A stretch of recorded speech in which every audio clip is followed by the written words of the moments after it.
السلام عليكم ورحمة الله وبركاته. الحمد لله وبه نستعين. أشهد أن لا إله إلا الله وحده لا شريك له، وأشهد أن محمدا عبده ورسوله، ونصلي ونسلم على هذا النبي الكريم سيد المرسلين وعلى آله وصحبه أجمعين. أما بعد، أيها المؤمنون اتقوا الله،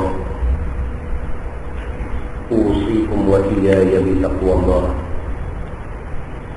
فقد فاز المتقون. Muslimin dan muslimat, mudah-mudahan dirahmati Allah Subhanahu wa taala. Di dalam sebuah hadis, Anil Ash'ath bin Qais radhiyallahu anhu qala, kana baini wa baina rajulin min al-yahud ardun fajahadani فقدمته إلى النبي صلى الله عليه وسلم فقال لي رسول الله صلى الله عليه وسلم هل لك بينة؟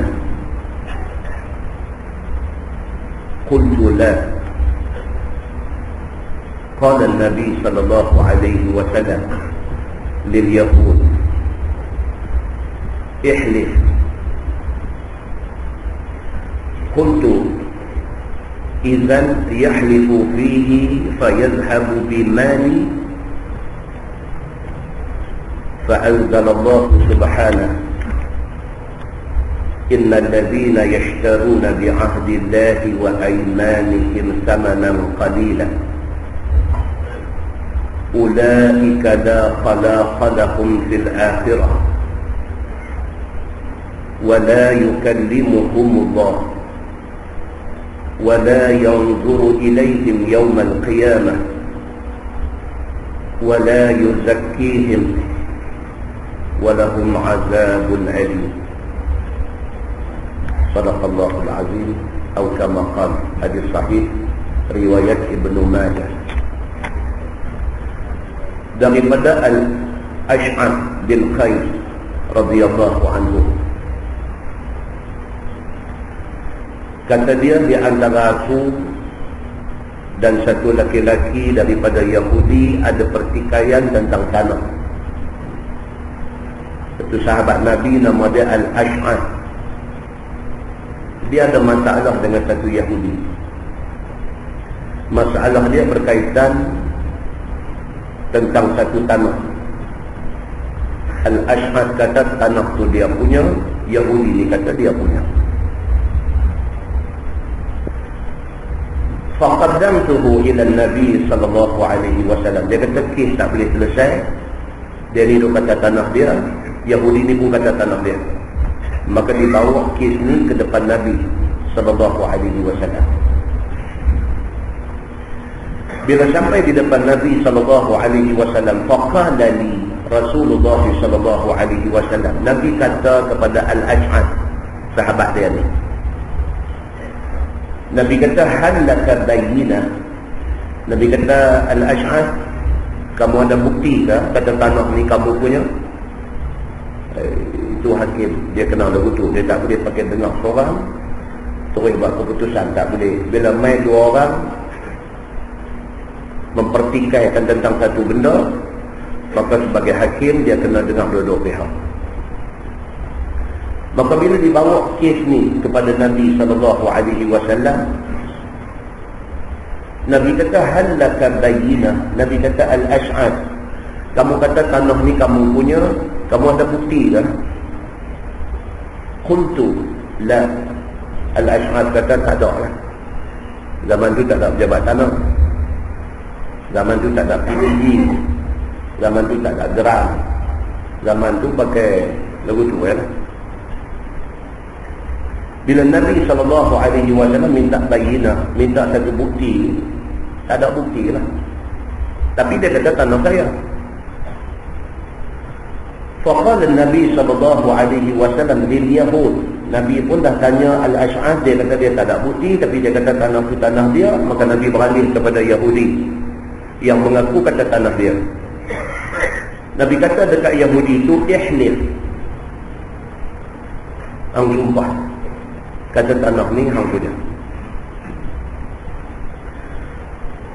Qultu, Al-Ash'ath sahabat Nabi ni bila tengok Nabi kata dekat Yahudi ni hang sumpah kata tanah ni hang punya, dia kata dekat Nabi, dia kata idzan yahlifu fihi fayadhhabu bimali.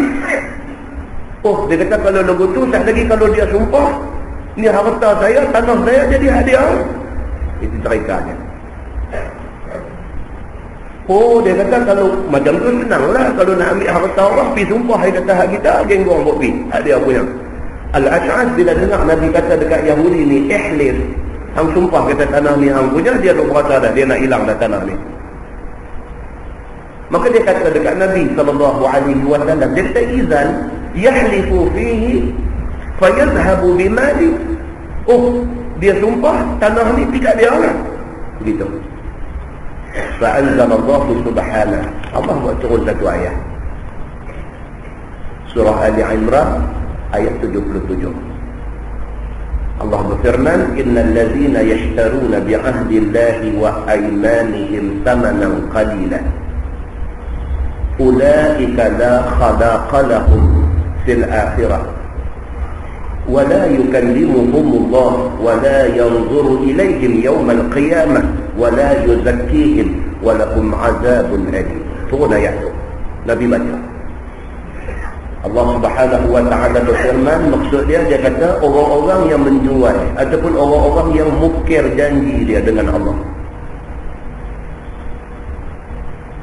dia sanggup jual janji dia dengan Allah, dia sanggup langgar janji dia dengan Allah, samanan qalilan, kerana nak duit sikit,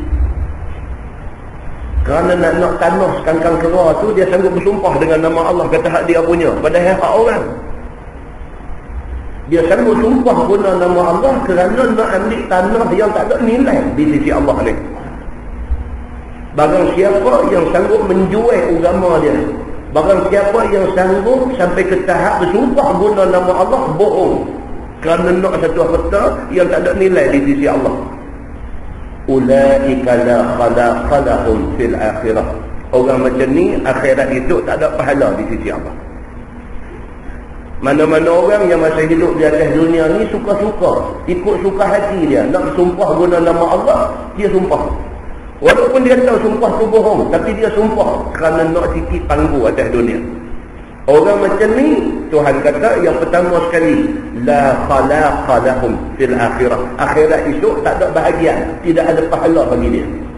Pipi sana esok kocik, tak ada apa.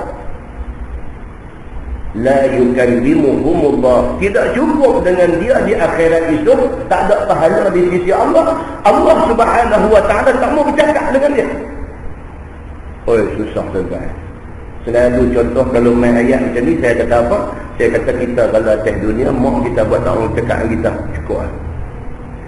Tak ada guna lah kita ni jadi orang berjaya atas dunia, tak ada guna kita ni jadi orang duit banyak atas dunia, tak guna kita ni jadi orang yang disanjung, dipuja di atas dunia kalau mak sendiri tak mau bercakap dengan kita. Kalau mak tak mau bercakap dengan kita pun cukup dah merana kita. Allah Subhanahu wa ta'ala tak mau bercakap dengan kita di padang mahsyar itu, di waktu kita sangat-sangat mengharapkan bantuan Allah. Allah tak mau bercakap dengan kita.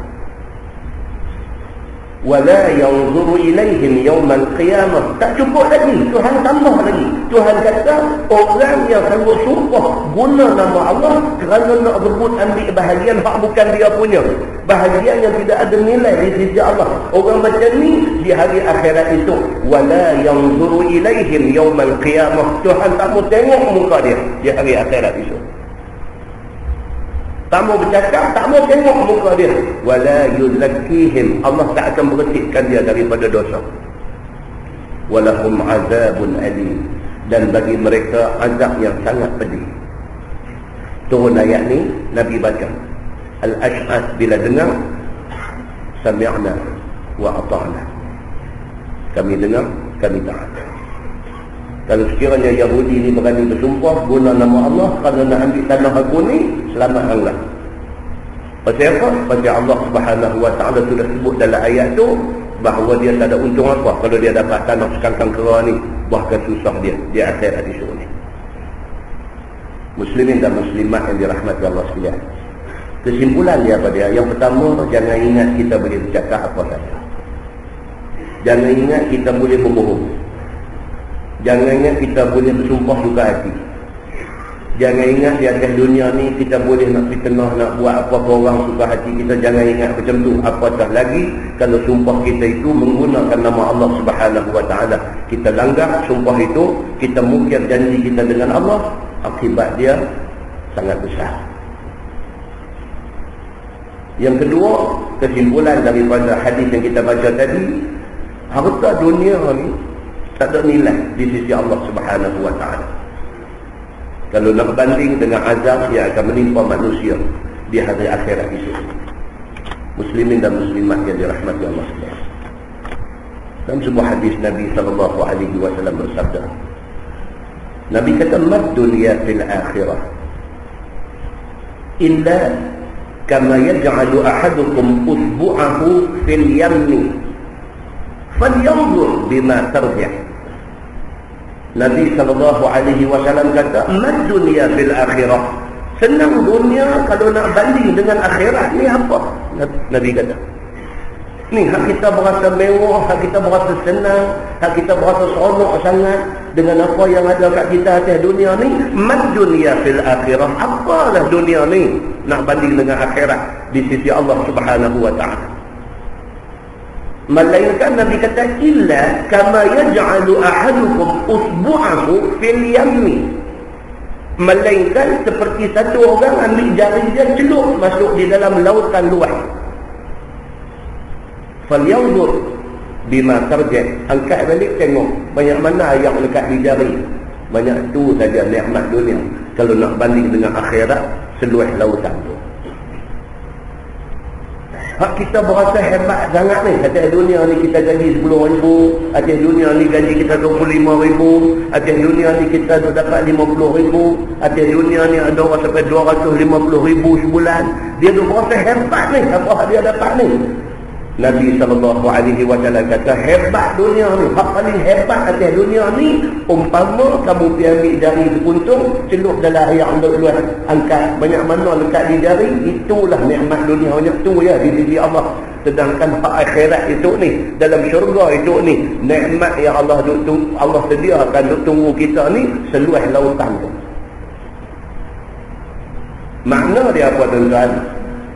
Rasa gelutlah. Kalau sampai nak jadi berbalah bergaduh di atas dunia ni kerana nak ambil sikit nikmat yang ada, tak sah. Pasal apa? Pasal kita buat benda silap. Dalam sebuah hadis riwayat daripada Anas bin Malik radhiyallahu anhu, kata dia, qala Rasulullah sallallahu alaihi wasallam, yu'ta bi an'ami ahli dunya min ahli an-nar yawm al-qiyamah فيصبغ في النار صبغة ثم يقال يا ابن آدم هل رأيت خيرا قط هل مر بك نعيم قط فيقول لا والله يا رب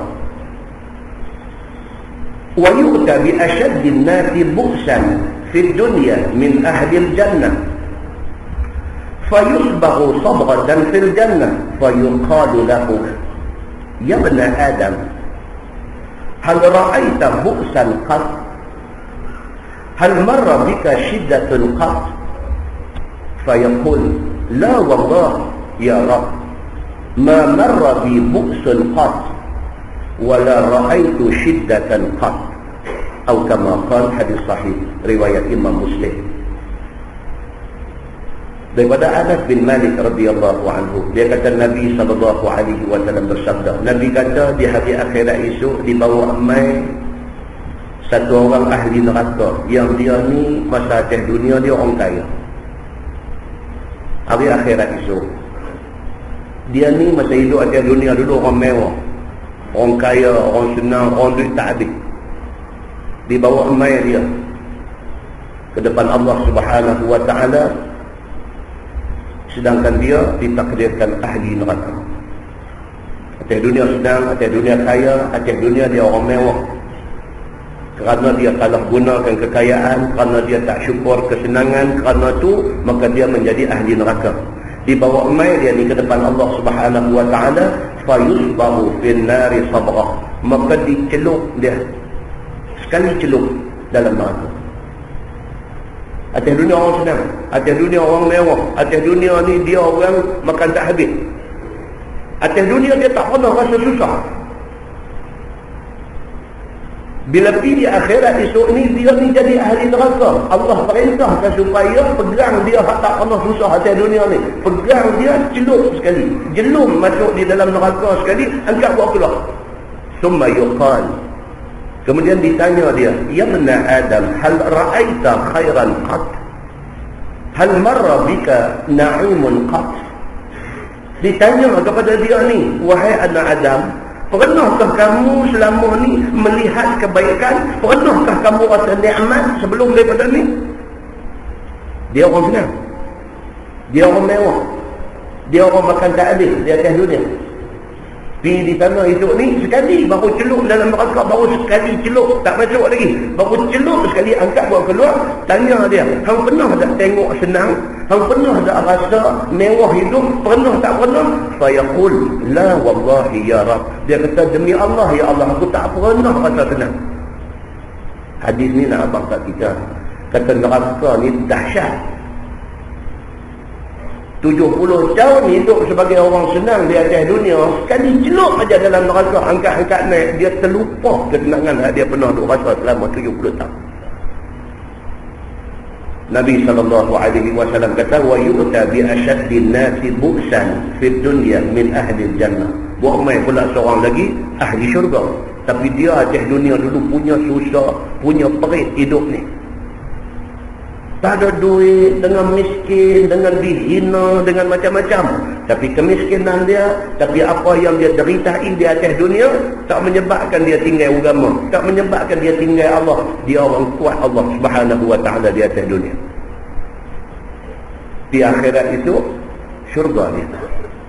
Dibawa mai ke depan Allah Subhanahu wa ta'ala, fayusbahu sabratan fil jannah. Diperintahkan supaya dia dicelup sekali masuk dalam syurga. Orang susah. Atas dunia tak pernah rasa senang. Atas dunia ni hidup ni kira daripada celak mata, daripada cerdik, daripada reti ni susah, sampai pejam mata mati susah. Tapi dia orang susah yang tak pernah komplain Tuhan. Dia orang susah yang syukur atas nikmat sihat yang Tuhan bagi. Dia orang susah tapi dia terima kasih dekat Tuhan atas apa yang Tuhan bagi ke dia. Akhirat esok jadi ahli syurga. Belum masuk syurga, celup sekali aja dalam syurga, angkat-angkat naik. Tuhan tanya dia, ya benar Adam, hal ra'aita bu'san qad? Hal marra bika shiddatun qad? Tuhan kata, wahai manusia, wahai anak Adam, hang pernahkah tengok susah? Tengok susah masa atas dunia? Hang pernahkah rasa payah hidup, sempit hidup masa di atas dunia? Fayaqul la wallahi ya Rab, dia kata, ya Allah, demi Allah aku tak pernah rasa susah. Dia nak abang kat kita kata apa? Yang kata syurga ni, kali celup angkat naik, dia melupakan kesusahan yang selama ni dideritai oleh sesiapa pun. Kata dia, ma marra bi bu'sun qad wa la ra'aitu shiddatan qad. Aku tak pernah tengok susah dan aku tak pernah rasa susah. Nikmat syurga yang dia kena celup sekali tu melupakan dia kepada segala susah yang dia tanggung selama ni. Hadis itu hadis sahih riwayat Imam Muslim. Muslimin dan muslimat yang dirahmati Allah sekalian, ini yang kita nak.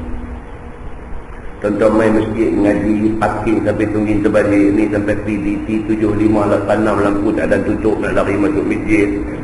Ni semua pasal apa tuan-tuan? Pasal kita nak cari keredaan. Ni pengumuman, hari tolong pergi tutup lampu lah. PDT 7586 pergi tutup lampu. Pasal apa tuan-tuan? Parking punya jauh tu, Lepas pada Kiai Syafi, lepas pada rumah apa nama Syed Salim apa pukul kaki main. Pasal apa tuan-tuan? Bukan ada siapa bagi duit pun malam ni. Bukan ada siapa paksa kita ubun kita pun suruh main malam ni. Bukan ada apa pun. Melainkan apa tuan-tuan? Kita nak cari skill. Abang kita nak obali esok ni. Cari skill. Tak ada pun kita main duduk ni direkod oleh malaikat. Bawa balik di dekat Allah Subhanahu wa taala. Hadis cerita. Inna lillahi malaikatan sayyaratan fudlan. Bagi Allah itu malaikat-malaikat yang sayyarah, yang bergerak-gerak mencari, ya bertaruna majalisal ilm. Mereka mencari di mana ada majlis ilmu. Mereka nampak, oh majlis sultanah malam ni ada, malaikat mai join kita ni. Dia ada ni celah-celah kita ni. Dia rekod tiap-tiap orang yang main ni, malaikat kenal, dia tulis semua. Bila selesai majlis tadi, dia balik ke sisi Allah Subhanahu wa taala. Hadis sahih riwayat Imam Muslim. Dia balik ke sisi Allah. Dia sampaikan report dia kepada Allah. Dia kata, ya Allah, nama ni semua dah ada. Tuhan tanya malaikat, depa pergi tu pasal apa? Depa pergi tu depa nak apa? Malaikat bagi report. Depa pergi, depa bertasbih kepadamu ya Allah, mereka bertakbir kepadamu ya Allah, mereka bertahlil kepadamu ya Allah, mereka duduk di dalam majlis ilmu ni kerana nak mencari keredaanmu ya Allah. Tuhan tanya lagi, depa mau apa? Depa mau jannatak, depa mau syurga engkau ya Allah. Tuhan tanya malaikat lagi, depa pernah tengok ke syurga aku yang kata depa nak syurga aku ni? Malaikat kata depa tak pernah tengok. Depa tak pernah tengok pun, macam tu depa tunjuk depa mau dekat syurga aku. Tuhan kata bagi mereka syurga aku. Tuan-tuan, hadis sahih riwayat Imam Muslim, itu janji daripada Allah. Nabi beritahu kat kita. Tak percaya, rugi. Bukan semua orang yang Allah gerak hati serumai, bukan semua orang. Kalau Allah tak gerak hati dia, duduk tepi pagar masjid, tak baik. Bukan ada arai, bukan ada bola pun malam ni. Ada juga. Saya ada ingat ramai macam ni tak ada bola lah. Ada, main juga. Abang dah dapat lawan pun, abang dah. Aku malam ni mesti tanah. Pasal apa tuan-tuan? Pasal kita nak jannatak. Malaikat kata mereka nak syurga engkau ya Allah. Allah tanya malaikat yang balik bagi report ni, mereka ada minta apa-apa nak jauh daripada apa? Malaikat kata mereka minta jauh daripada neraka engkau ya Allah. Allah tanya malaikat, mereka pernah tengok kat neraka aku yang mereka tak mau ni? Malaikat kata tak pernah. Kalau mereka tak pernah tengok pun, mereka tak mau neraka aku pastikan mereka tak kenal neraka aku. Muslimin dan muslimat yang dirahmati Allah, saya percaya kepada hadis Nabi. Mai dekat saya hadis, kata hadisnya hadis sahih, saya percaya kepada hadis Nabi. Kerana itulah Nabi kita dan itulah pesan dia kepada kita. Memilih untuk percaya, kita tak buat silap di dalam dunia. Memilih untuk tak percaya, kita buat silap yang kita akan sesal di sana. Mudah-mudahan mukadimah itu memberi manfaat kepada kita semua, insyaAllah. Kita menggunakan Bahrul Mazi jilid 15. Jilid 15, muka surat 175. Muka surat 175, bab majaa fid dajjal. Bab yang datang pada menyatakan hadis yang membicarakan zahirnya dajjal. Kita dah gezek dah bulan lepas tentang dajjal, ciri-ciri dia akan keluar di mana, bumi mana yang dia tak boleh masuk, tak boleh pijak, dan akhir dajjal ni apa akan jadi ke dia. Ini insya-Allah kita nak baca detail daripada hadis-hadis Nabi sallallahu alaihi wasallam tentang dajjal ni. Apa hal dengan dajjal ni? Daripada Nabi Allah Nuh alaihi salam sampai kepada Nabi Muhammad sallallahu alaihi wasallam, semua nabi pesan dekat umat mereka, hati-hati dengan dajjal.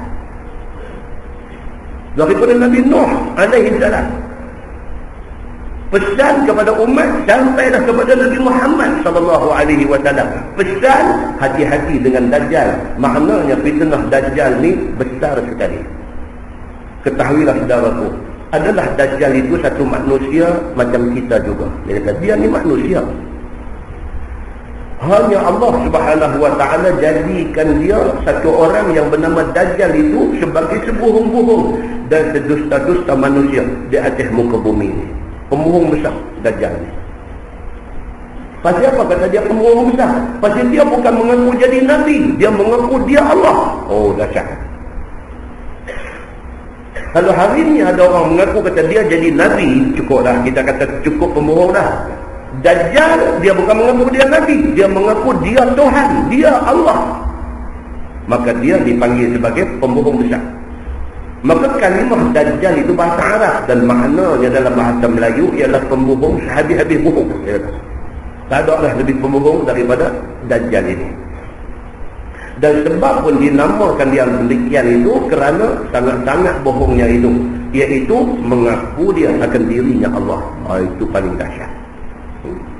Dan mengaku dia akan dirinya boleh hidupkan orang mati, dan mengaku dia akan dirinya boleh menjadikan apa jua sesuatu.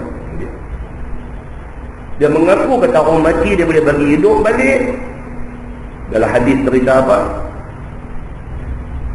Satu orang mai kata dekat dia, kalau betul engkau ni Allah, bagi mak aku dah mati berapa lama dah hidup balik mai depan aku. Kata mai untuk ni. Kata mai untuk ni.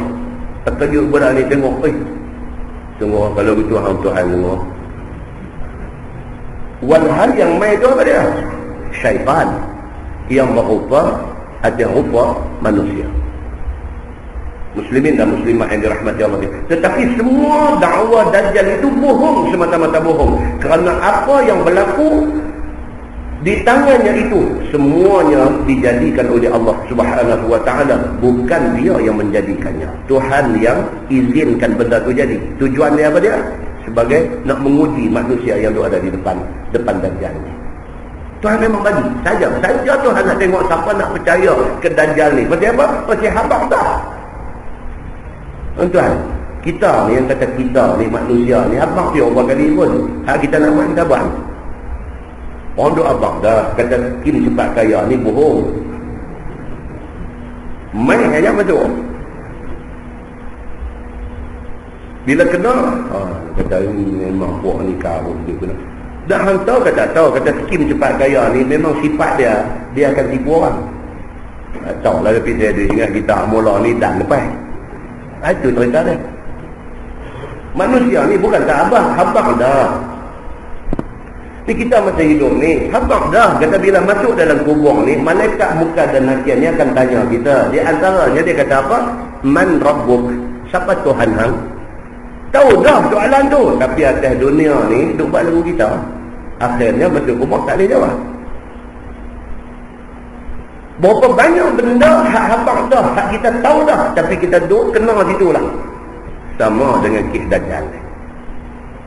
Dia main Quran, dia main hadis Nabi. Bukan sikit hadis ni duk cerita pasal Dajjal ni. Bukan setakat habaq kata Dajjal ni nak main. Habaq satu-satu yang kata Dajjal ni rupa dia macam mana, rambut dia lagu mana, kaki dia macam mana, biji mata dia macam mana, kulit dia macam mana.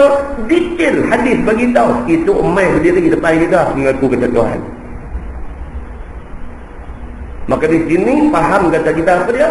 Kita kena bergantung dengan Allah, minta Allah tolong kita. Itu aja ceritanya. Kalau tidak kerana Allah bantu kita, kalau tidak kerana Allah tolong kita, kita akan jadi orang yang terpedaya dengan dia. Muslimin dan muslimat yang dirahmati Allah sekalian. Kerana apa yang berlaku di tangannya itu semuanya dijadikan Allah, bukan dia sendiri yang menjadikannya. Hanya zahir dia di hadapan makhluk itu akan jadi Allah Subhanahu wa ta'ala nak menguji hamba-Nya yang mukmin dan tidak mukmin. Itu aja. Apa yang dia nak buat Tuhan bagi jadi. Dia bagi kemakam dengan kehendak Allah.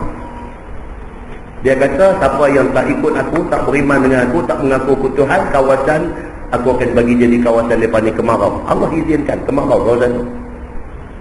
Ni, siapa yang mengaku kata aku Tuhan, aku akan pastikan hujan mai. Yang bagi kemarau, yang bagi hujan tu siapa? Allah. Pasal apa? Dajjal minta Allah bagi. Pasal Allah nak uji hamba dia. Itu aja cerita dia. Bukan pasal Dajjal tu ada kuasa. Dah, Allah izinkan apa yang Dajjal kata tu jadi. Pasal apa? Pasal Allah nak test hamba dia. Sejauh mana hang percaya kepada Allah Subhanahu Wa Taala. Maka Allah Subhanahu Wa Taala zahirkan apa yang disebut oleh Dajjal itu. Kemudian daripada telah zahir Dajjal di bumi ini, maka ia pun mula tampil buat kacau dan huru-hara ke atas manusia dengan mengaku dirinya Allah. Dia start. Dia turun mai dia start. Dia pergi semua tempat, jumpa semua orang, suruh orang kata dialah Tuhan yang selama ni hampa duk semayang, duk sembah Allah ni, akulah Allah, dia kata. Dia turun main di depan manusia. Maka diajaknya, turun apa katanya, dan apa kehendak orang yang menurut itu, semua diikutkannya. Okey, siapa yang ikut dia, dia bagi projek pula. Dia bagi apa yang dia mahu. Itu orang kata tertasun. Kan? Dia bagi apa yang hampa mahu. Sekiranya berkata seorang itu, aku berkehendak kepadamu, turunkan hujan. Kalau dia kata, aku akan bagi hujan dekat hamba, maka ia pun menurunkan hujan. Kalau dia kata aku nak bagi hujan, dia akan bagi hujan. Begitu. Dan jika sekiranya seorang itu ada berkehendak berjumpa dengan dua ibu bapanya yang telah lama mati, maka dengan segera dijumpakannya. Dia kata, kalau betul hang Tuhan, bagi aku tengok balik mak aku yang dah mati 50 tahun dah. Tak tahu nyong-nyong main orang tu tengok, ya Allah, kata sungguh dah. Nampak tu kan? Bagi tahu dah kat kita, kalau panjang umur kita dan berjumpa dengan Dajjal, jangan lupa apa kita baca malam ni. Muslimin dan muslimat yang dirahmati Allah. Tetapi semua perkara yang telah didapatnya membuat seperti kehendak orang yang berkehendak kepadanya itu seperti sihir juga. Sebahagian daripadanya adalah sihir, dia kata. Kerana hujan yang diturunkan itu ialah hujan yang diturunkan dengan kudrat Allah Subhanahu Wa Taala, berbetulan dengan masa dikehendaknya hujan. Hujan itu turun. Allah dibagi koinsiden, kebetulan masa tu Allah bagi mai hujan. Pasal nak uji hamba yang ada di depan. Dan ada pun dua ibu bapa yang telah dizahirkan rupa hidup kembali daripada matinya itu, maka itulah syaitan yang merupa dirinya macam dua ibu bapanya. Mak ni syaitan. Untuk ingat balik kisah Nabi Muhammad SAW, apabila orang kafir musyrikin Makkah pakai mesyuarat, dia bincang nak buat apa kat Muhammad ni. Dia ni betul-betul buat kacau dalam kampung kita. Ada satu kata kita bunuh dia, ada satu kata kita boycott dia, ada satu kata kita buat macam ni, kita buat macam ni, kita buat macam ni, macam-macam. Maka akhirnya satu orang tua, dia kata kepada geng hadu mesyuarat ni, dia kata lah macam ni, semua suku kaum hadu-ada ni bagi seorang wakil, kita pergi di rumah Muhammad, kita sekali kita attack dia, kita pukul dia bagi mati. Siapa pun tak akan dituduh, sebab setiap suku ada hantar wakil untuk dibunuh Muhammad. Supaya tak ada satu pihak dituduh. Semua orang bersekutu di dalam nak bunuh Muhammad. Orang tua ni dia kata apa? Inna hadha la ra'yun. Dia kata, sesungguhnya inilah pendapat hak paling bagus. Dia kata. Siapa dia orang tua tu? Hadis kata itulah syaitan. Syaitan yang merupa orang. Pergi masuk dalam kumpulan ni, hadu mesyuarat, hadu bincang ni, dia ni dengar satu orang punya pendapat. Bila satu pendapat kata, semua orang mesti terlibat di dalam bunuh Muhammad. Terus dia kata apa? Inna hadha la ra'yun. Inilah pendapat yang paling tepat. Dia kata. Rupanya dia ni siapa? Iblis ataupun syaitan. Macam mana dia berperanan pada masa Nabi ada dulu, demikianlah iblis syaitan ni sampai kiamat lagi dia ada. Dia akan buat apa saja. Dia boleh merupa, jadi rupa ibu bapa kepada orang yang minta kepada Dajjal ni. Dan bercakap-cakap dia dengan anaknya. Mai mak dah mati 50 tahun dah ni, mai duduk sembang dengan anak ni. Muka sebiji muka mak dia, bercakap suara sebiji suara mak dia. Ujian yang Allah bagi kepada orang yang dan berjumpa Dajjal ni begitu sekali. Baik, maka hendaklah jaga-jaga diri masing-masing. Dia kata, tu sebab dia pesan sangat-sangat. Jaga baik-baik. Dia kata, siapa-siapa yang berjumpa dengan Dajjal, jangan turun akan dia. Dan jangan dengar dan jangan percaya akan apa serunya dan apa ajaknya. Dan jangan percaya kepada apa katanya. Pesan tu, pesan lagi. Kalau mai dekat hampa satu orang yang rupa dia macam yang Nabi sebut dalam hadis ni, dia kata apa pun jangan dengar, jangan pakai, jangan ikut. Begitu. Maka sesiapa menurut dan mengikut akan dia dan mendengar apa katanya akan sebagai dengar percaya, maka dialah orang kafir. Ya, habis. Wal'iyadu billah. Dan siapa-siapa tidak menurut akan dia, tidak dengar cakapnya dan dakwanya, maka dialah orang mukmin yang sempurna imannya. Ya, itu hanya cerita dia. Dan telah dikatakan di atas tadi adalah Allah Subhanahu wa taala zahirkan Dajjal itu ialah sebab Tuhan menguji iman seseorang hamba adakah kuat ataupun lemah. Tuhan nak test. Tentang kita hidup di dunia ni, daripada kita akil balik sampailah kita nak mati hidup ni, kita terdedah kepada ujian-ujian Allah. Macam-macam boleh jadi. Allah uji kita cara susah, tahan dekat tahan. Allah uji kita cara senang, tahan tak tahan. Ujian dok mai. Allah uji kita dengan sakit, Allah uji kita dengan keluarga, Allah uji kita dengan anak pinak yang ramai. Allah uji macam-macam kat kita ni. Pasal apa? Pasal Allah nak tengok beriman sungguh kat kita ni. Muslimin dan muslimat yang dirahmati Allah. Maka jika lemah imannya serta menurut Dajjal itu, maka kafir ia. Wal'iyadu billah. 2 kali dah disebut wal'iyadu billah. 2 kali dah pengarang disebut. Dan jika kuat imannya serta tidak menurut akan Dajjal itu, maka dialah mukmin yang sesempurna mukmin, dan pula dia jadi satu daripada tanda hari kiamat itu bertambah-tambah dekatnya. Mana kiamat betul-betul sudah dekat. Sungguh pun tidak ada seorang Nabi Allah kemudian daripada Nabi Nuh, melainkan semuanya memberi takut kepada umatnya dan memberi jaga ia bahawasanya Dajjal itu akan dizahirkan oleh Allah Subhanahu wa taala di dalam dunia kita ini. Daripada Nabi Nuh sampai Nabi Muhammad duk pesan lah, kata Dajjal ni nanti mai, jaga-jaga jangan terpedaya dengan dia. Tetapi tidak tahu masa mana zahir Dajjal itu, sehinggalah sampai kepada hari kita ini masih belum zahir lagi Dajjal ini. Dan dia adalah satu rahmat Tuhan ke atas kita. Kita kalau ditakdirkan tak jumpa dengan Dajjal ni, saja Tuhan kesian kita. Pasal apa? Kalau kan jumpa, belum tentu kita boleh tahan. Jadi kita hari ni lah, dan kita kena uji, belum tahu kita boleh tahan tak boleh tahan. Tak kena uji, mana tahu. Itu sebab mereka nak mansuhkan UPSR, mereka nak mansuhkan PMR, mereka nak mansuhkan SPM ni pun nak kena bincang banyak juga. Pasal apa? Pasal tak ada ujian, mana kita nak tahu budak tu hati tak hati. Betul tak? Betul lah, bagus. Bila tak ada ujian, tak ada UPSR, tak ada PMR, tak ada SPM, kita kurang sikit keluar duit hantar anak tuition. Pasal ada faedah ni yang ramai tak main masjid mengaji ni, pasal duk hantar anak tuition. Kan kadang satu sahabat lama kita dulu rajin duk ikut ni, lama tak nampak. Satu hari tangkap dia di kedai minyak, di tengah duk buang minyak kereta, kita pergi pegang dia. Syekh, apa ni lama tak nampak ni? Muka dia pun pucat. Terkejut tengok kita. Pucat. Oh, dia kata balut sikit ustaz tadi anak nak ambil periksa tu ni, duk hantar ambil tuition tak dan nak pergi mengaji. Jadi kalau fikir yang tu aman sombong lah periksa ni. Pasal pak boleh main mengaji kalau fikir yang tu. Tapi kita fikir yang lain pula. Bila tak ada ujian ni, Allah raya dah budak-budak ni setiap hari. Tak kedua macam aku dah tak ada ujian. Jadi ujian itu penting tu ada.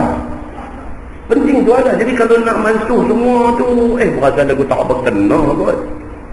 Kena ada. Ujian ni kena ada. Cuma kalau nak buang setengah bagi ada setengah apa itu. Pada ada pala fikir saya nak baca kitab ni. Kan?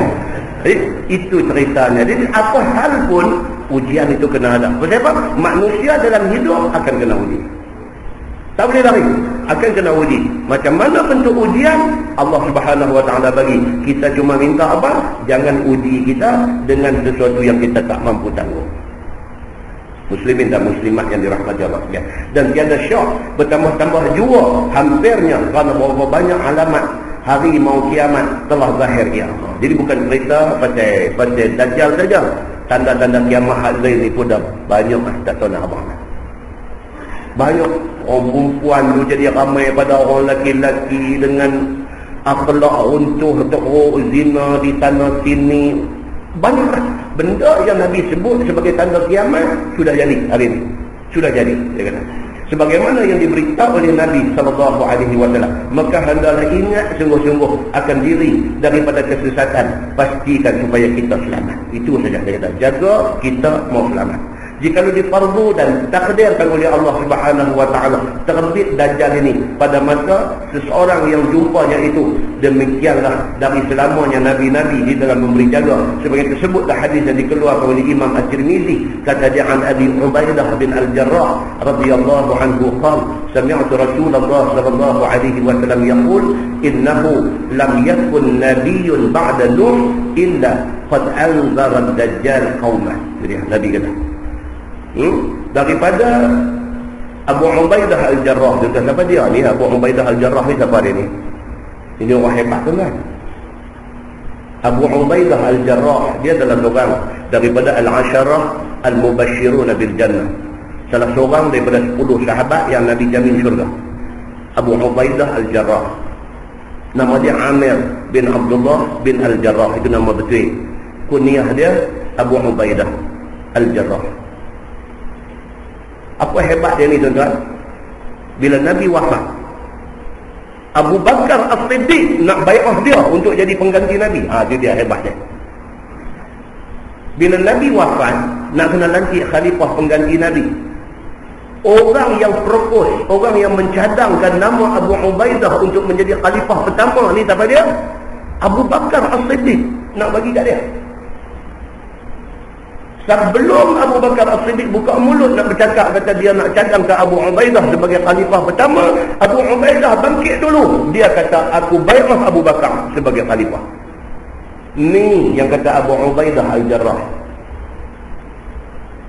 Sebelum dia buat keputusan masuk Islam, dia ke rumah Abu Bakar, dia kawan baik Abu Bakar. Sebelum dia buat keputusan masuk Islam, tiap-tiap malam dia pergi rumah Abu Bakar bersembang tentang Nabi Muhammad SAW. Abu Bakar sudah Islam, dia belum lagi. Tiap-tiap malam dia pergi rumah Abu Bakar As-Siddiq, suruh Abu Bakar cerita pasal Muhammad. Kadang-kadang cerita tu bawa pergi sampai menjelang subuh, duk cerita pasal Nabi. Dia duk dengar. Apa yang Abu Bakar dengar daripada Nabi, mai cerita kat dia. Apa Abu Bakar dengar daripada Nabi, mai cerita dekat dia. Dia dengar semua, apa dia nak tanya, dia tanya Abu Bakar sebelum nak buat keputusan masuk Islam tu. Dia bukan sembarangan masuk Islam, dia study dulu, dia faham dulu, dia buat keputusan tu memang cantik kan. Kadang-kadang masuk Islam tu macam-macam. Masuk Islam dia nak minta derma, masuk Islam macam-macam style tu ada, kita tak tahu orang ni. Tapi hak ni nak masuk Islam ni, dia nak faham dulu Islam tu apa, Muhammad tu siapa, apa spesialnya Muhammad dan agama yang dia bawa. Orang cerita mereka aku dulu. Abu Bakar cerita dekat dia, dia dengar, dia nak tanya, dia tanya sampai subuh. Esok pergi lagi, lusa pergi lagi, tulat pergi lagi, sampailah satu hari dia kata dekat Abu Bakar As-Siddiq, dia kata, ya Abu Bakar, aku nak jumpa dengan Muhammad. Dia kata aku nak jumpa dengan Muhammad. Okey, Abu Bakar, malam ni Nabi SAW mai. Masuk aja Nabi di rumah Sayyidina Abu Bakar As-Siddiq, Abu Ubaidah Al-Jarrah yang belum Islam ni. Dia tengok muka Nabi tu, dia tengok tak lepas. Dia tengok aja sampai Nabi depan dia, dia tak cakap apa. Dia terus peluk Nabi. Dia kata, asyhadu an la ilaha illallah wa annaka ya Muhammad Rasulullah. Ni cerita Abu Ubaidah Al-Jarrah ni, orangnya macam tu. Tuan-tuan, apabila berlaku peristiwa Isra' dan Mi'raj, malam ni berapa rejab? 23. Ini bagi kita itu, bila tanya hari bulan Islam, kita jadi begitu. Bila tanya hari bulan orang putih, mana ni apa hari bulan? Otomatik kita jawab apa? 6. Dua dalam kepala. Malam ni berapa rejab? Rejab Sya'ban. Rejab Sya'ban menurut firu ni. Kita yang kata kita ni tuan-tuan. Koman betul. Ya. 23 rejab.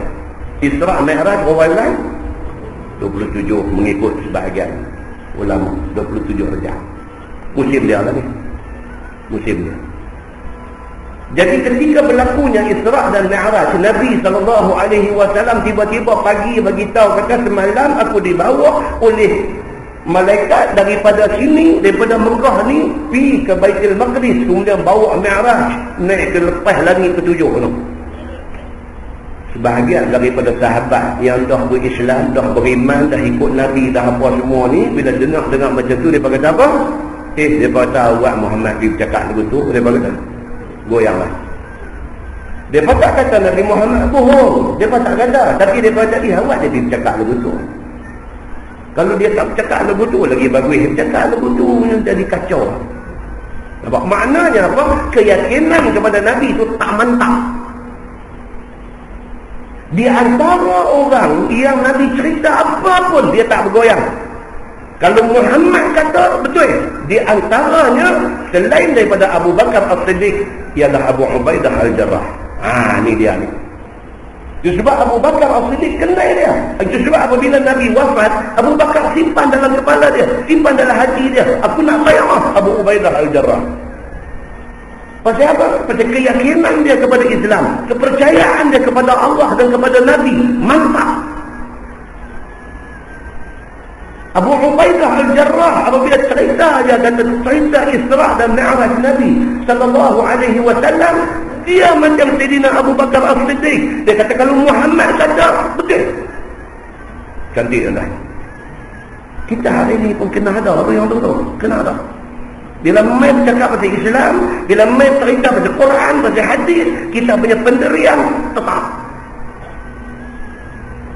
Tak mau nak bergoyang, tak mau nak berkocak, tak mau nak jadi kalang kabut, tak mau nak pening lalat, tak mau. Kita Islam. Muslimin dan muslimat yang dirahmati Allah sekalian. Lagi dahsyat daripada tu, Abu Ubaidah Al-Jarrah ni, lagi dahsyat daripada tu, perang Badar. Bila berlaku perang Badar, dia Abu Ubaidah Al-Jarrah, dia sudah Islam, dia di pihak Nabi. Bapa dia duk pihak kafir Quraisy.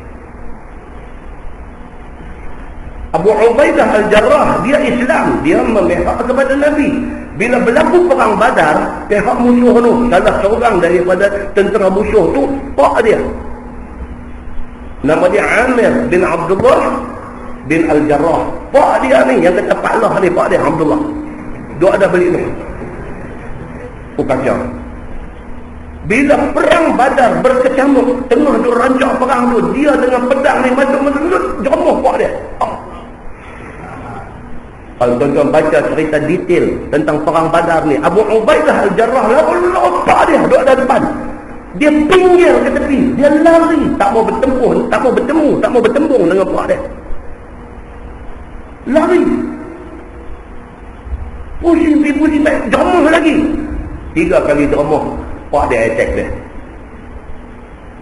Pak dia serang dia. Dia mempertahankan diri.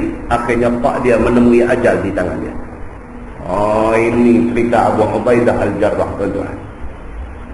Dia lari, dia tak mau bertemu, dia tak mau dia ni jadi hal dengan pak dia. Allah menentukan. Pam kata pak dia ada depan, 3 kali lari, pak dia main lagi di depan, pak dia attack dia. Akhirnya pak dia ditakdirkan Allah Subhanahu wa taala mati di tangan dia. Allah Subhanahu wa taala buat turun ayat 22 surah Al-Mujadalah. Tuan-tuan balik baca. Ayat ni khusus turun kepada Abu Ubaidah Al-Jarrah dalam kes pak dia mati di tangan dia. Muslimin dan muslimat yang dirahmati Allah sekalian. Ini benda yang berlaku kepada Abu Ubaidah Al-Jarrah. Dia meriwayatkan hadis tak kita nak baca ni. Kita bila baca hadis tentang kita tahu tu siapa dia tu yang riwayat hadis. Dia punya kesan tu lebih sikit. Kita baca saja an Abi Ubaidah, tak ada apa. Siapa dia? Abu Ubaidah Al-Jarrah ni, kita kenal dia. Kalau kita tahu kalau orang macam ni, kalau dia riwayat hadis ni cantik. Itu tujuan dia. Baik, kita tengok apa hadis yang diriwayatkan dia. Diriwayatkan oleh satu sahabat Nabi SAW. Nama dia Abu Ubaidah Al-Jarrah radhiyallahu anhu. Kata dia, aku dengar Nabi SAW bersabda bahawasanya tiada ada Nabi kemudian daripada Nabi Allah Nuh alaihi salam, melainkan sesungguhnya telah memberi ingat ia akan Dajjal kepada kaumnya. Daripada start daripada Nabi Allah Nuh alaihi salam, kemudian daripada dia semua pesan dekat umat dia balik. jaga-jaga dengan kemunculan Dajjal. Yakni dikhabarkan oleh Nabi-Nabi itu kepada kaumnya bahawasanya Allah Subhanahu wa ta'ala telah akan menzahirkan satu Dajjal yang amat besar fitnah daripadanya, mengaku dia akan dirinya Tuhan. Dan Allah Subhanahu wa ta'ala sertakan pada masa zahir Dajjal itu dengan kelaparan. Masa Dajjal mai tu orang dalam kebulukan, makanan tak ada. Orang susah ni senang. Umpan dengan kebendaan dia ikut. Biasanya macam tu. Allah hantar mai Dajjal serentak dengan masa tu orang ni dalam kebulukan. Lapar, tak ada benda makan. Maka orang-orang yang tiada sabar ke atas dirinya daripada lapar itu, dan tiada iman di dalam dirinya, dengan senang saja menurut dia akan Dajjal itu. Siapa boleh bagi makan dekat dia? Tuhan aku. Macam tu dia. Dan ada pun orang yang ada imannya dan kuat sabarnya atas pencubaan dan ujian Allah dengan turun Dajjal itu, maka ditunjukkan Allah kepadanya akan alamat Dajjal itu. Siapa yang iman kuat, dia nampak tanda-tanda Dajjal itu, dia nampak. Iaitu tertulis di antara dua matanya perkataan kafar. Nampak ni, baina ainain, di antara dua mata dia ni ada tulis kafar. Orang yang ada iman nampak, orang yang tak ada iman tak nampak. Ini yang jadi leceh.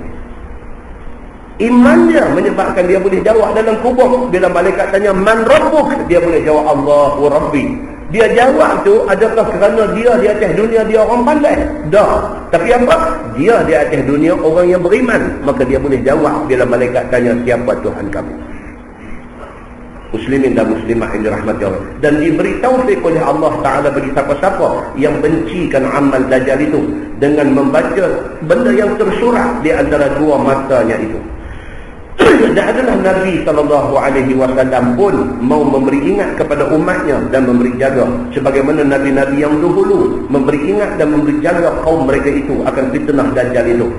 Maka itulah sabda Nabi SAW, wa inni anzirukumuhu fawasafahu lana Rasulullah sallallahu alaihi wasallam faqala la'allahu sayudrikuhu ba'du man ra'ani aw sami'a kalami. Dan bahawasanya aku bagi jaga dan bagi ingat dan bagi takut kepada sekalian kamu, maka hendaklah ingat sekalian kamu akan sifat Dajjal ini. Nabi pesan ni, aku nak abang ke apa ni, ciri-ciri Dajjal, sifat Dajjal ni, aku nak abang, hampa ingat benda ni. Kalau mai orang macam ni, Dajjal dia ni.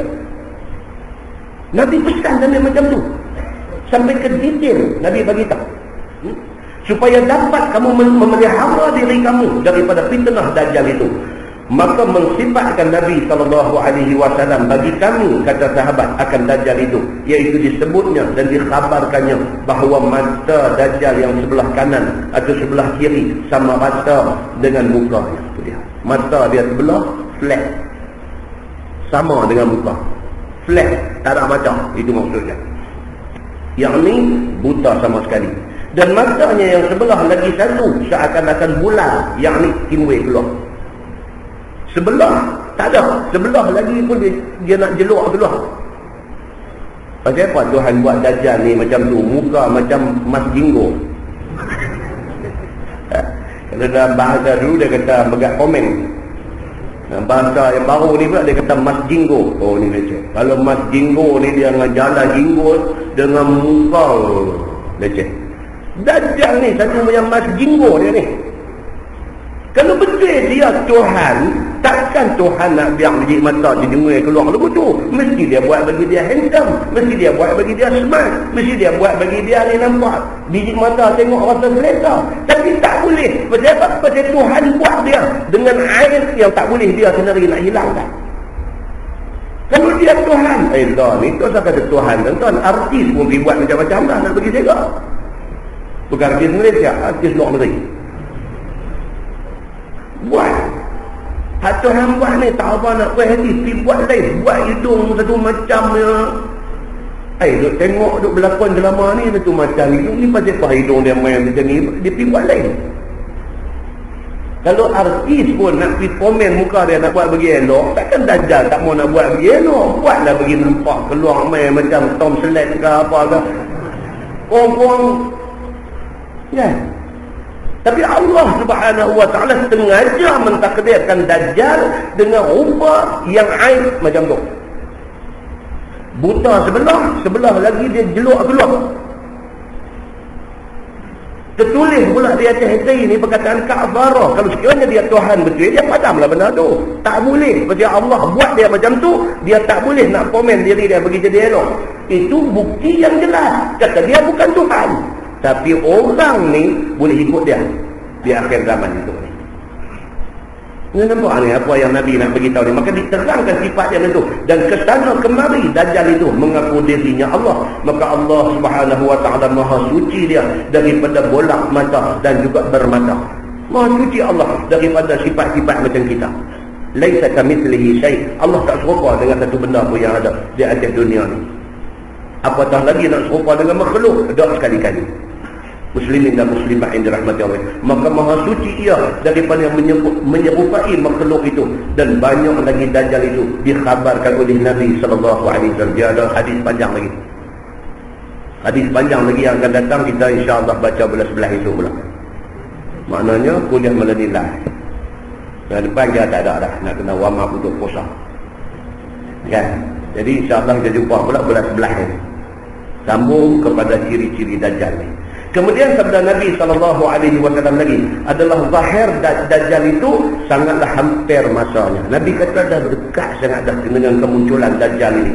Barangkali lagi akan jumpa akan dia oleh setengah daripada mereka yang melihat aku atau mereka yang mendengar kalam aku. Yakni barangkali setengah daripada sahabat-sahabat aku akan jumpa dengan Dajjal ini. Itu dia. Nabi kata apa? Mungkin sebahagian daripada hamba akan jumpa Dajjal. Nabi kata dekat sahabat-sahabat dia. Masalah, sahabat-sahabat Nabi berjumpa Dajjal. Sungguh tersebut pada hadis dalam masalah itu akan Nabi SAW kata barangkali sahabat-sahabatnya akan jumpa dengan Dajjal itu. Barangkali akan jumpa. Dan Nabi pun tak tahu bila Dajjal ni nak main.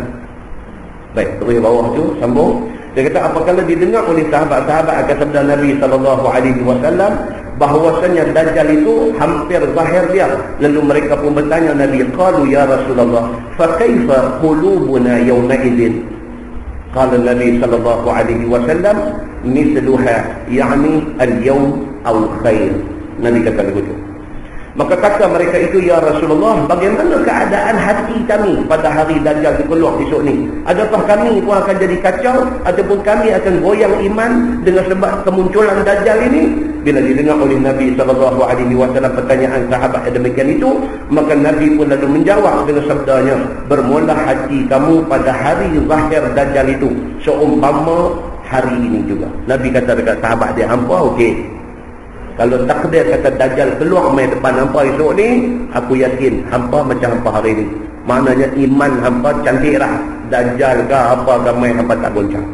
Nabi kata begitu. Tiada goyang iman sekalian kamu, dan tiada susah dan tiada takut, bahkan lebih baik lagi. Nabi kata bahkan aku percaya kalau Dajjal main dan hampa masih ada, hampa lebih baik daripada hari ini. Macam aku dah habaq dah kat hampa. Hampa duduk dengar di telinga hampa apa yang aku kata. Kalau Dajjal main, hampa tak akan goyang. Nabi kata dekat sahabat dia macam tu. Kerana iman apabila sudah tetap di dalam dada dan nampak kepada sekalian kamu alamat-alamat pembohong Dajjal itu, dan sekalian kamu tahu apa-apa yang mungkar yang didatangkan oleh Dajjal itu dengan mengaku bahawa dia Tuhan dan sebagainya, maka sekalian kamu pun bangkit lawan dan membantahnya, dan sekalian kamu kata kepada dia, kafir laknatullah. Nabi kata dekat sahabat-sahabat ni, hampa aku tak takut. Kalau Dajjal main, hampa tentu challenge dia. Hampa tentu lawan dia. Bahkan hampa akan kata depan-depan dia, hang ni kafir laknatullah. Aduh, takut ni apa? Bukan sahabat ni hak kita ni. Takut dia main mas jinggo ni kalau kabut habis semua. Nampak?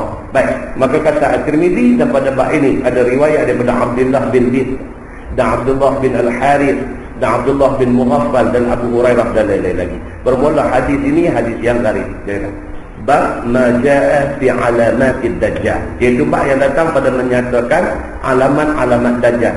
Ketahuilah saudaraku, apabila zahir Dajjal itu di bumi, maka sangatlah menyesatkan manusia. Dia main lain tak ada. Dia nak bagi orang jadi sesat. Itu kerja dia. Maka dengan kerana harta dan juga dengan dan juga dengan kebendaannya habis semua orang turun akan dia. Dia guna harta dan kebendaan. Kebanyakan manusia kalah dengan duit ringgit ni. Kalah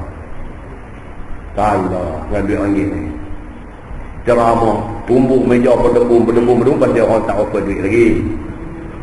Bila main tak offer duit tu, tumbuk pun slow sikit. Lepas tu, jadi regular. Kebanyakan macam tu. Pasal apa? Pasal kebanyakan manusia, dia kalah dengan duit. Dia Biar keluar main ni, masa duk mengaji, cengeng. Keluar ni dia main regular. Pasal apa? Pasal duit. Maka inilah dia bagi tahu. Dia kata kebanyakan orang, dia kata dia kalah dengan kebendaan. Maka Dajjal mai, umpan dia ialah kebendaan. Itu saja dia kata. Dan Dajjal itu menyesatkan orang ialah dengan semata-mata bohongnya dan harta. Dia dua model. Pembohong dengan duit ringgit. Ini saja orang habis ikut dia. Dan orang-orang mukmin dapat kenal akan Dajjal itu senang saja. Sama ada pandai membaca apa yang tersurat ataupun tidak pandai membaca surah, tak apa. Janji dia beriman. Dia buta huruf, tak erti baca pun, dia tengok Dajjal dia kenal. Dan kadang tuan-tuan, sahabat-sahabat Nabi mana ada mengaji universiti tinggi-tinggi, tak ada apa. Mengaji ke Nabi aja di masjid. Sampai mati. Mereka dengan Allah. Tak bercerai, tak tanggal. Tak tentu. Mengaji sampai tak tentu lagi, belum tentu lagi apa nak jadi dengan dia, belum tentu lagi. Pasal apa? Itu bukan sandaran dia. Mengaji itu bagus, lagi tinggi dia mengaji lagi bagus, tapi itu bukan jaminan kepada tetap keimanan dia. Muslimin dan muslimah yang dirahmati Allah sekalian, iaitu dapat dikenal dengan beberapa alamat. Sahabat-sahabat Nabi walaupun ada di kalangan mereka tak tahu nak baca huruf, tapi alamat yang ada pada Dajjal mereka kenal. Sebagaimana yang dikhabarkan oleh Nabi SAW semasa hayatnya, seperti hadis yang dikeluarkan oleh At-Tirmizi, kata dia, Ali bin Umar radhiyallahu anhuma qala qama Rasulullah sallallahu alaihi wasallam fil nas fa athna 'ala Allah bima huwa ahluh thumma dzakara ad-dajjal fa qala an-nabi sallallahu alaihi wasallam inni la unzirukumuhu. Diriwayatkan daripada satu sahabat Nabi sallallahu alaihi wasallam, nama dia Abdullah bin Umar bin Al-Khattab radhiyallahu anhu. Katanya telah berdiri Nabi sallallahu alaihi wasallam di kalangan manusia, yakni sahabat-sahabat yang ramai. Berkhutbah dia akan sebagai khutbah yang panjang. Hadis ini riwayat daripada Abdullah bin Umar bin Al-Khattab. Siapa dia ni tuan-tuan? Anak Umar Al-Khattab. Kita ingat cerita Hajjaj bin Yusuf As-Saqafi. Saya dulu ulang sebut cerita dia ni tak boleh habis. Hajjaj bin Yusuf As-Saqafi. Paling dahsyat dia bunuh siapa tuan? Kita ada cerita tu, dia bunuh siapa? Dia bunuh anak angkat Nabi, yang juga merupakan anak penakan kepada Aisyah. Siapa nama dia? Abdullah bin Zubair bin Awam. Abdullah bin Zubair ni anak kepada Zubair bin Awam, suami kepada Asma, kakak kepada Aisyah. Dia serang Mekah. Dia tangkap Abdullah bin Zubair bin Awam ini, dia pancung dan dia salib, dia sulak, dia sandak di dinding Kaabah. Pada masa itu Abdullah bin Umar bin Al-Khattab ni, anak Sidina Umar Al-Khattab, ada di situ. Dia ada di kawasan Mekah. Dan sampai di telinga dia dah kata anak angkat Nabi sudah kena macam ni dengan Hajjaj bin Yusuf As-Saqafi. Abdullah bin Umar bin Al-Khattab pesan ke anak murid dia ni, siapa pun tak sah kalau boleh, tak sah keluar ke mana-mana, apatah lagi ke Kaabah dalam masa yang terdekat ni. Pasal apa? Pasal jangan sampai mata kita tertengok mayat anak angkat Nabi yang begitu keadaannya. Dia pesan. Tapi kehendak Allah Subhanahu wa taala, dia sendiri sampai di situ. Sampai tengok depan mata dia, kata tengok Abdullah ibn Zubair ibn Awam itu sandak di situ. Apa kata Abdullah bin Umar bin Al-Khattab ni? Dia kata apa? Bila dia tengok terus dikeluar di mulut dia.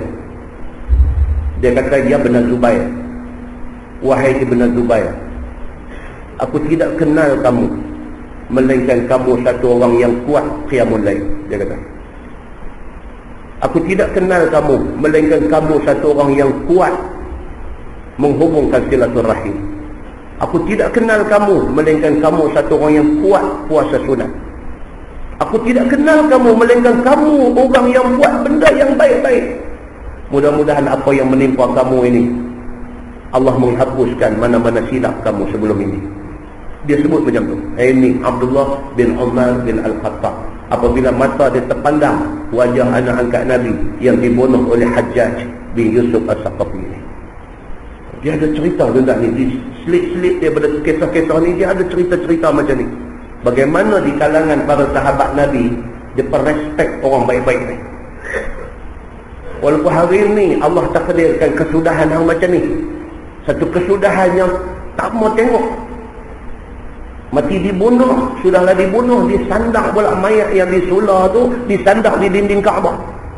Sedangkan dia anak penakan Aisyah Ummul Mukminin, sedangkan dia anak angkat Nabi, dia membesar di dalam rumah Nabi. Patutkah akhir hidup dia macam ni?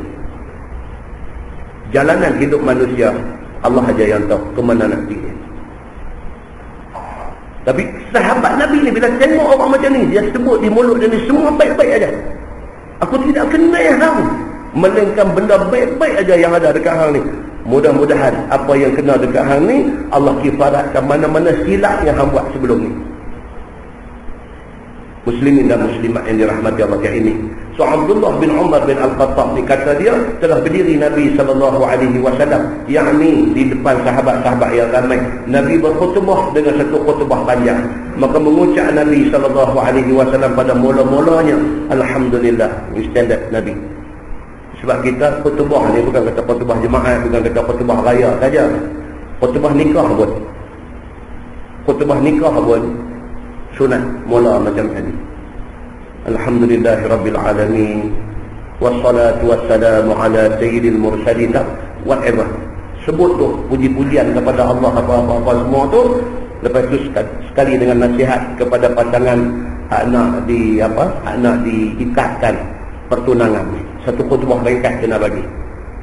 Saya berpesan kepada diri saya dan kepada tuan-tuan, dan terutamanya kepada pasangan yang kita nak ikat pertunangan mereka pada hari ini, bahawa pertunangan ini bukanlah lesen untuk hampa bergerak seperti suami isteri. Itu contoh. Khutbah tu kena mulai dengan macam ni. Alhamdulillahirabbil alamin wassalatu wassalamu, puji Allah, kemudian nasihat. Sebaik-baiknya apa? Pak kepada anak corona ke, pak kepada anak dara ke, dia kena cakap benda ni. Sebab budak-budak lah ni tuan-tuan, tak bertunang lagi pun dia duduk naik motor dua orang kat kaya tu. Tu tak bertunang lagi. Bertunang ni bagi mereka dalam nikah dah. Bagi mereka bertunang tu dalam nikah dah. Mai hari kenduri angkat banner tulis tu kenduri kahwin siapa, tunjuk ambil gambar tu, kapuk-kapuk dah aku. Baru angkat nikah di masjid tadi, gambar pergi buat bila. Ada orang beritahu pula, dia kata Ustaz, lah teknologi banyak lah ni, mereka ambil gambar hati-hati, teknologi dicantum mereka. Kalau begitu tak apa lah. Takut hidup kapuk dalam kedai gambar dah. Takut yang tu je. Pernah tak trend tu lah ni? Kalau nak buat gambar tu tak apa, tak salah. Tapi jangan hidup ambil gambar tu kapuk sebelum akad nikah. Jangan. Itu nak kena pesan juga. Sebab kadang-kadang susah lah.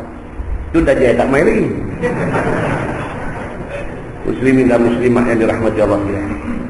So dia kata Nabi SAW khutbah yang dimulakan dengan Alhamdulillah, dan memuji Nabi SAW terhadap Allah dengan barang yang selayaknya. Pujilah. Alhamdulillah Rabbil Alamin wa bihi nasta'in wal 'aqibatu lil muttaqin. Puji-pujian kepada Allah Subhanahu wa taala. Kemudian daripada telah mengucap alhamdulillah, lalu menyebut Nabi akan sifat-sifat Dajjal dan berkhabar akan segala alamat Dajjal dan fitnah Dajjal di dalam dunia ini. Sabda Nabi bahwasanya aku nak beri jaga dan beri ingat dan beri takut kepada sekalian kamu akan fitnah Dajjal ini. Nabi pesan. Nabi kata aku nak pesan sangat-sangat dekat hangpa tentang Dajjal ni, kerana tiada aku seorang jua yang mau memberi ingat dan memberi takut. Nabi kata bukan aku seorang aja ni nak pesan dekat hangpa ni. Dia kata bahkan Nabi-Nabi dulu pun sudah pesan kepada umat mereka dulu. Ya. Kalau Nabi dulu dah pesan dah kepada umat mereka, sedangkan Dajjal jauh lagi dengan mereka, aku Nabi pengasih dia kata lebih lagi aku kena pesan dekat hamba, sebab Dajjal sudah dekat dengan kita. Maka sabda Nabi sallallahu alaihi wasallam, "Wa ma min nabiyyin illa wa qad anzara qaumah wa laqad anzarahu Nuh qaumah." Dia kata.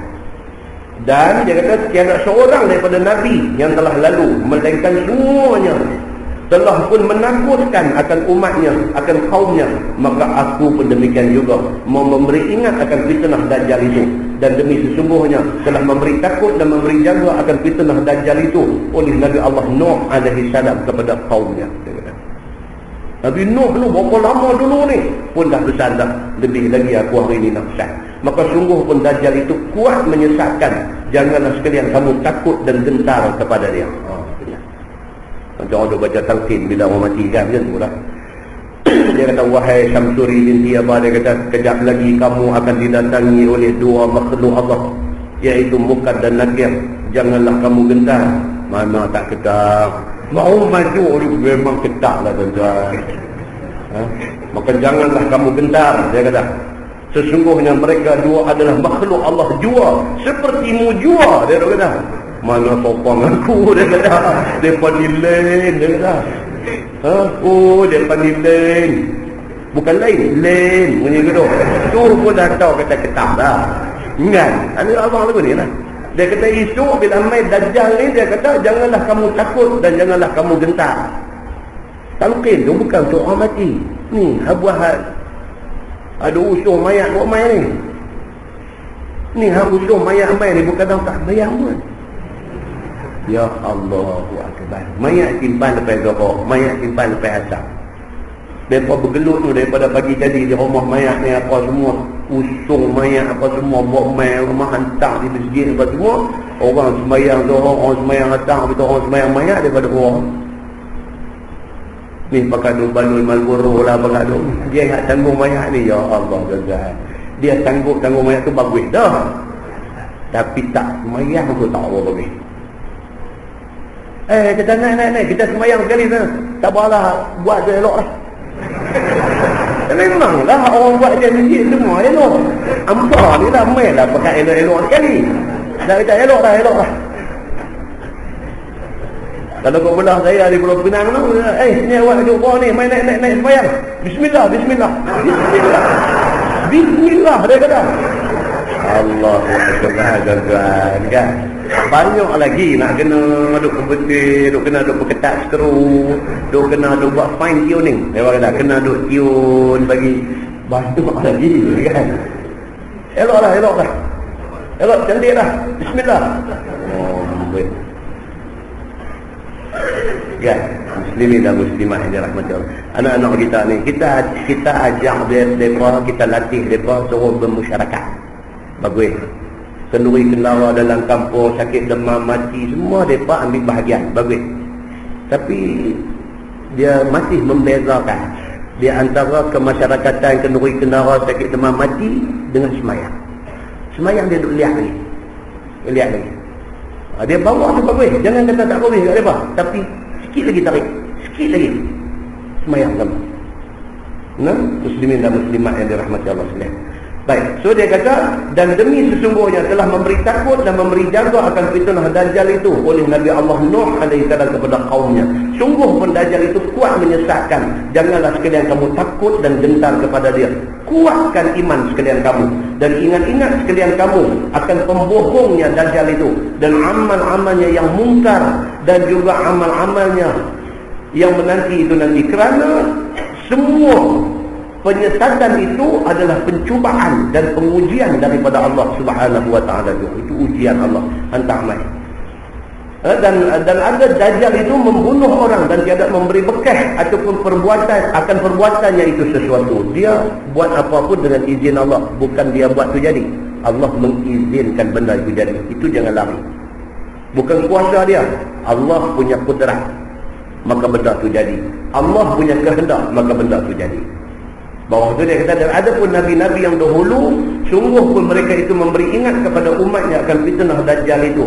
Tetapi ada perkara yang tiada seorang pun daripada Nabi-Nabi berkhabarkan dia. Maka aku sekarang nak khabar kepada sekalian kamu, wahai umatku. Demikian sabda Nabi. Ada benda yang Nabi-Nabi dulu tak bagi tahu, aku nak bagi tahu. Nabi Muhammad kata.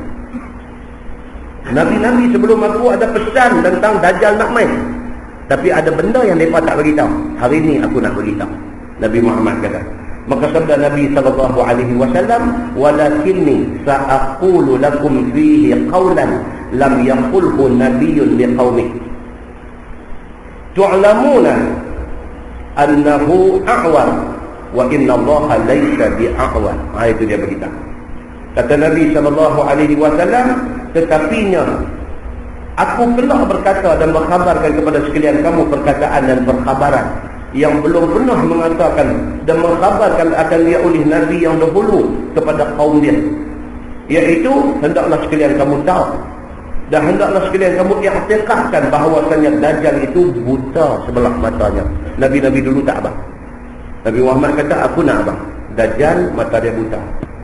Dan tak kala matanya ada buta sebelah, bagaimana dia nak mengaku dirinya Tuhan? Nabi kata kalau dia pun mata buta, macam mana dia nak kata dia Tuhan? Tuhan tak boleh aib macam tu.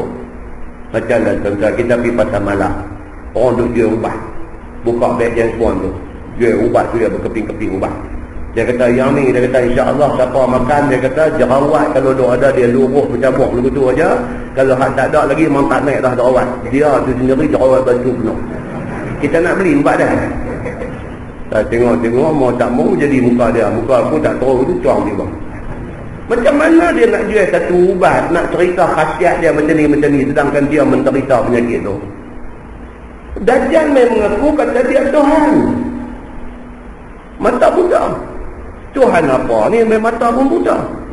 Ini maksudnya. Maka Nabi SAW kata, tak kala matanya ada buta sebelah, bagaimana dia nak mengaku dia Tuhan? Kerana Tuhan itu tiada bersifat dengan kekurangan, dan bahawasanya Allah SWT yang Maha Kuasa tiada buta sebelah matanya. Tuhan tak buta. Bahkan tiadalah Tuhan itu bermata macam manusia. Maha suci Allah daripada menyerupai makhluk, dan jauh sekali ia daripada sifat kekurangan. Nabi beritahu macam tu dalam khutbah dia. Qala Az-Zuhri wa akhbarani Umar bin Thabit al-Ansari annahu akhbarahu ba'du ashabin Nabi sallallahu alaihi wasallam anna an-nabiy sallallahu alaihi wasallam qala yawma idzin lin-nas wa huwa yuhadhdhiruhum fitnatah ta'lamuna annahu lam yara ahadun minkum rabbah hatta yamut.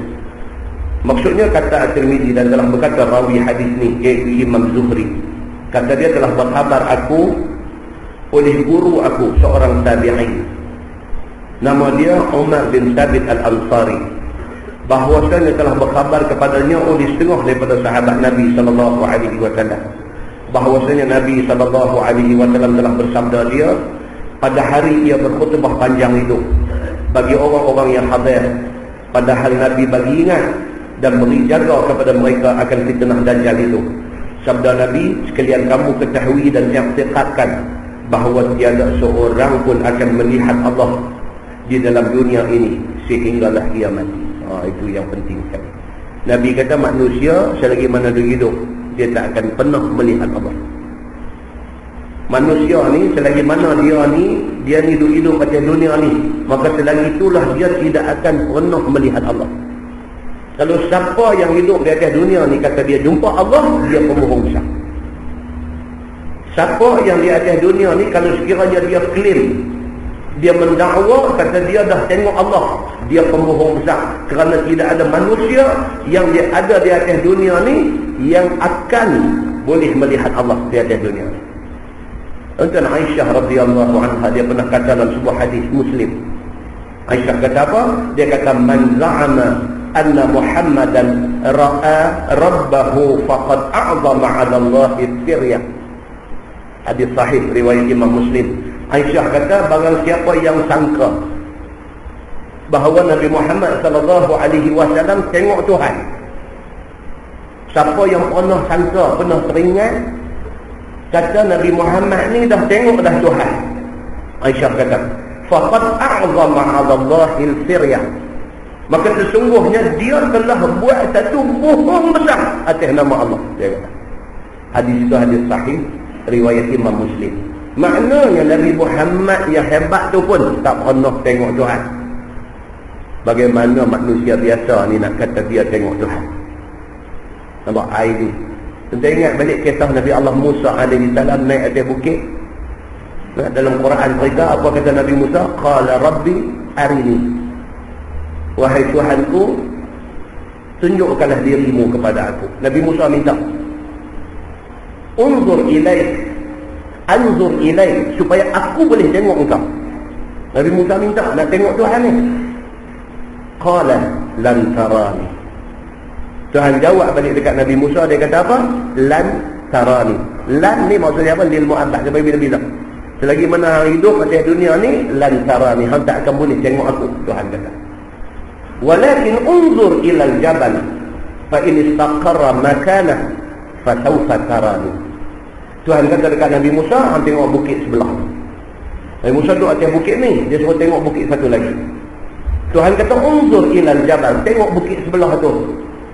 Fa in istaqarra makanah, kalau bukit tu hang duk tengok dia duk macam tu je, tak bergerak-gerak, tak jadi apa, fa sawfa tarani, tak lagi hang boleh tengok aku.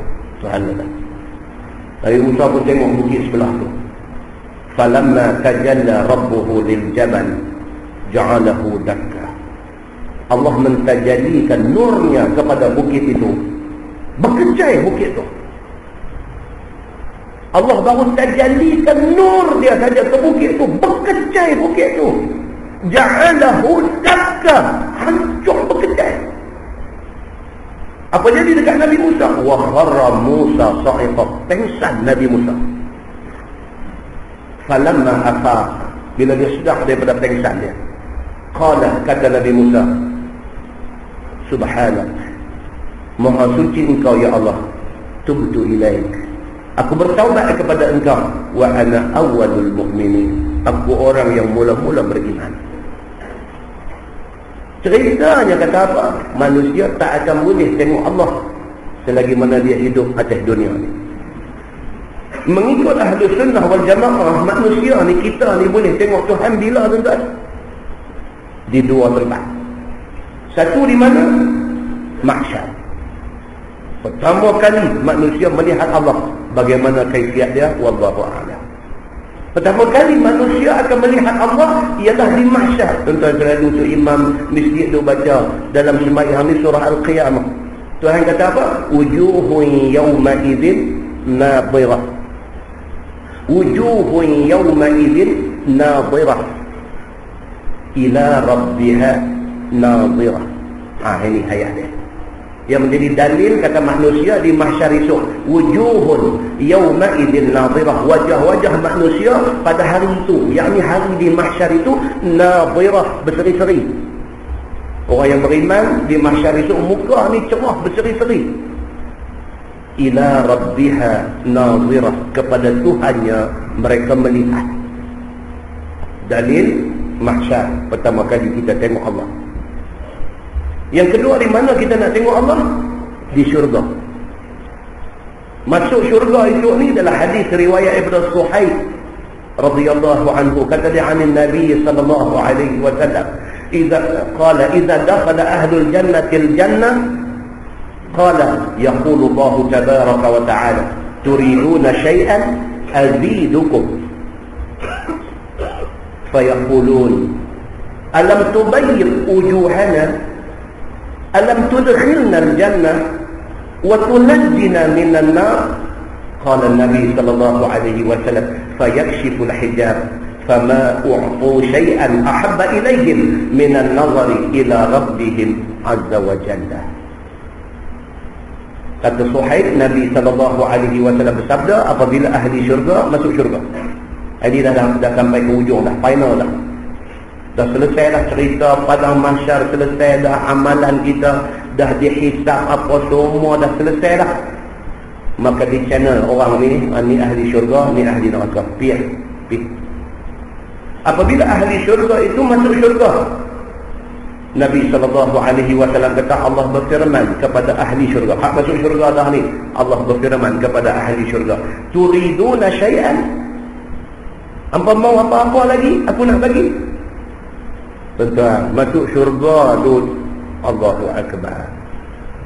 Benda ada dalam syurga, rumpun manusia hak masuk syurga ni tak pernah sangka hak dia nak dapat ni banyak ni. Dia dah rasa aku buat tak banyak mana atas dunia dulu. Macam ni Tuhan bagi kat aku.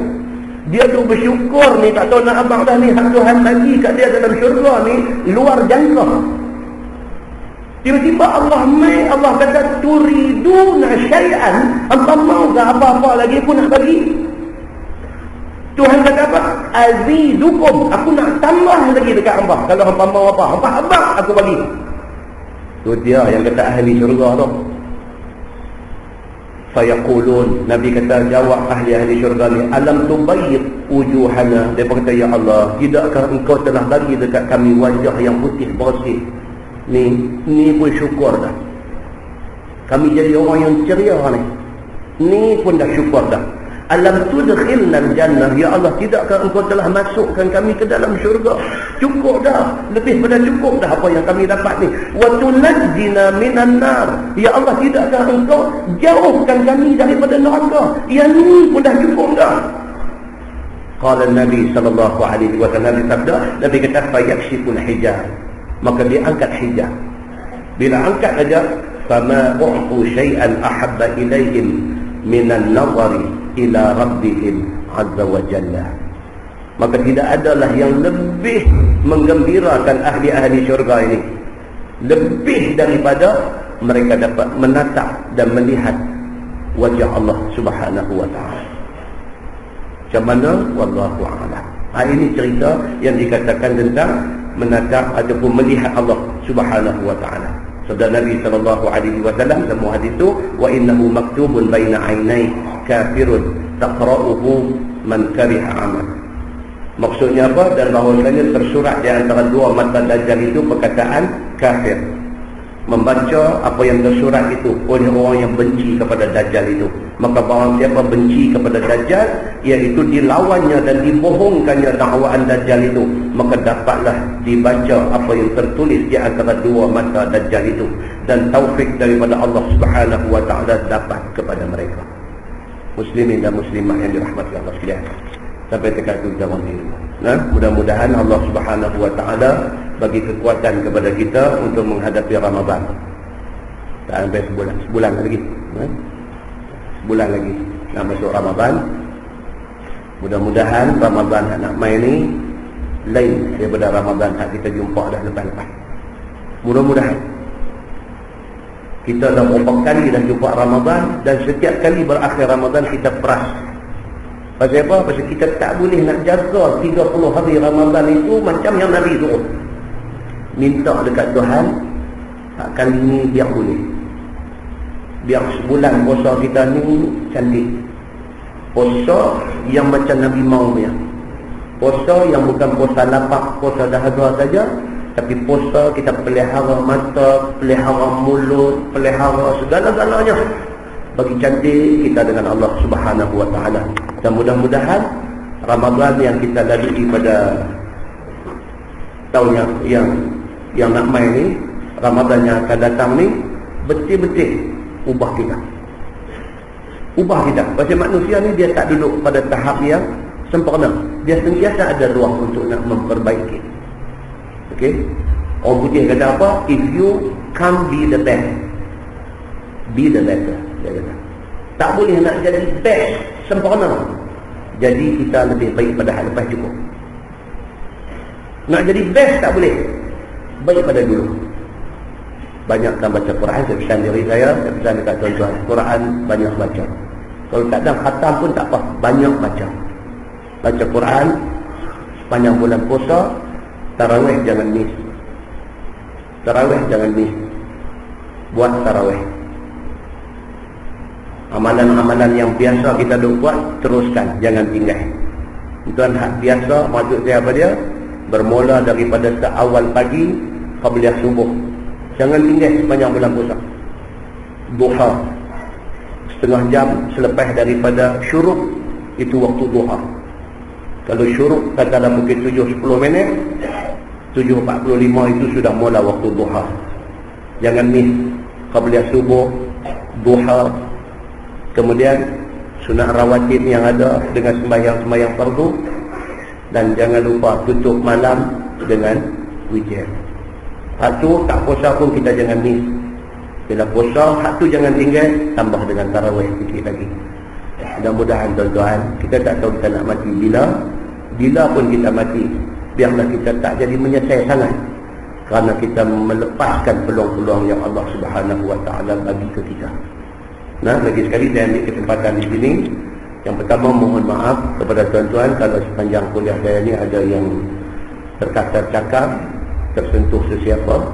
Itu berlaku sama ada secara sedar ataupun tidak sedar.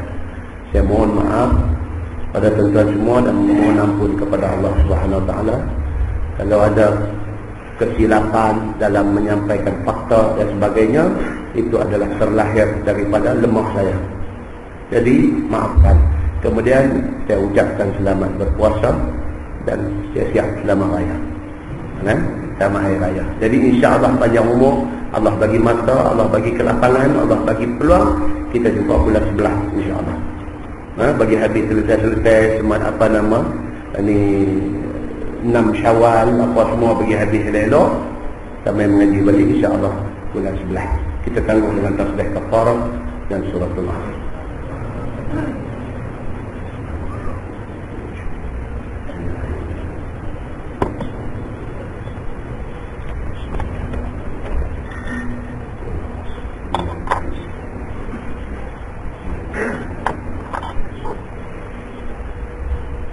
اللهم صل على محمد في الأولين والآخرين وسلم رضي الله تبارك وتعالى عن سادتنا أصحاب سيدنا رسول الله أجمعين.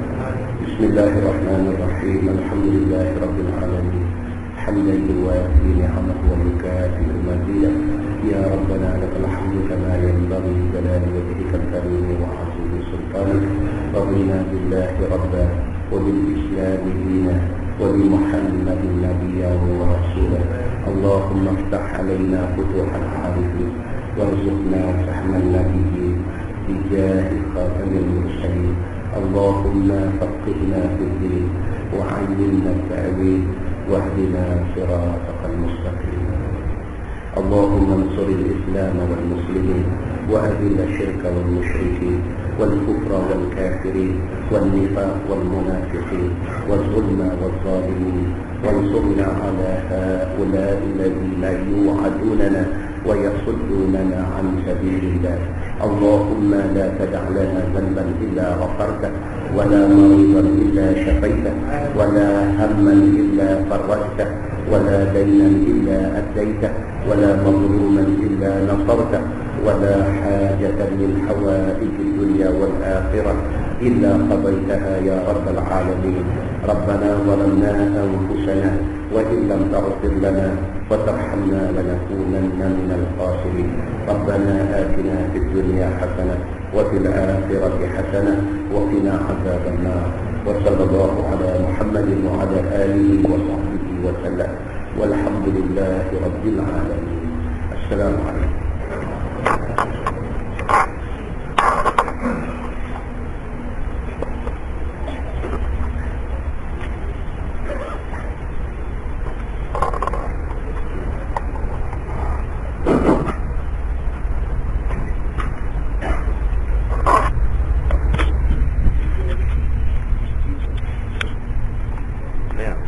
Kan?